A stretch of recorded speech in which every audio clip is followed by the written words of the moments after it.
더불어민주당이 이태원 참사의 책임을 물어 발의한 이상민 행안부 장관에 대한 해임 건의안이 결국 국회 본회의를 통과했습니다.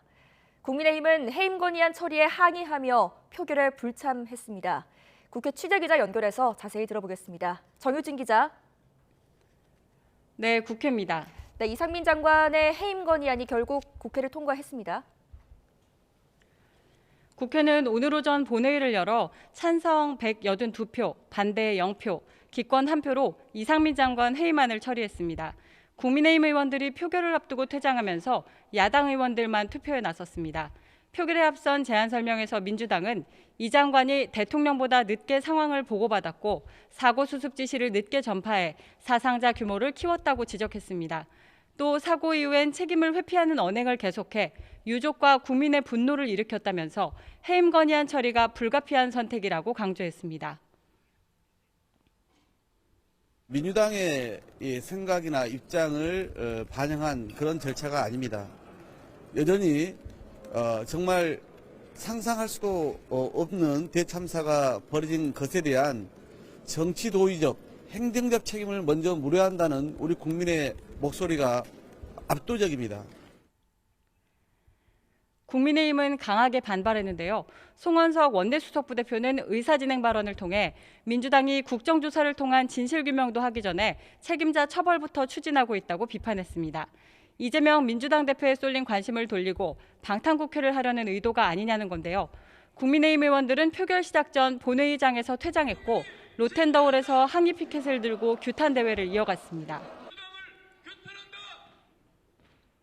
진상이 밝혀지기도 전에 행정안전부 장관 해임 건의하겠다, 탄핵하겠다. 민주당이 뭐 때문에 이러겠습니까? 이태원 참사를 정쟁화해서 진상도 밝히기 전에 윤석열 정부에 책임 있는 것처럼 덮어씌우기 몰아가려고 하는 거 아닙니까? 해임안이 처리된 상황에서 여당의 이태원 참사 국정조사 보이콧 여부도 관심인데요. 국민의힘 주호영 원내대표는 국민의힘 소속 국회 이태원 참사 국정조사 특위위원들이 모두 사퇴하기로 했다면서 국정조사 진행 자체를 거부할지에 대해서는 당 지도부와 상의해 결정하겠다고 밝혔습니다. 장관 해임 건의안은 법적 구속력이 없고 대통령이 거부할 수 있습니다. 대통령실 관계자는 오늘은 입장을 낼 계획이 없다고 밝혔는데 대통령은 해임 건의안을 사실상 수용하지 않을 것으로 보입니다. 네, 그렇다면 내년도 예산안 처리는 어떻게 될 것으로 전망됩니까? 12월 임시국회 첫날인 어제 여야는 합의에 이르지 못했습니다. 오는 15일 본회의에서 무슨 일이 있어도 처리하기로 했는데요. 양당은 윤석열 정부 대선 공약이기도 한 법인세 인하를 두고 팽팽히 맞서고 있습니다. 투자 활성화를 위해 현행 25%인 최고세율을 낮춰야 한다는 국민의힘과 초부자감세는 안 된다는 민주당이 접점을 찾지 못하고 있습니다.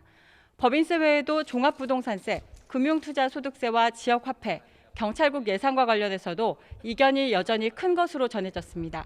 내년도 예산안과 관련해 이재명 민주당 대표는 아침 의원총회에서 서민 감세안이라도 최대한 만들어 과반 의석을 활용해 처리하자고 제안하기도 했습니다. 김진표 국회의장은 15일까지 여야가 합의하지 못하면 정부 원안이나 감액만 이뤄진 야당 단독 수정안을 상정해 표결 처리할 계획이라고 밝혔는데요. 여야 절충안이 나올 수 있을지 주목됩니다. 지금까지 국회에서 YTN 정유진입니다.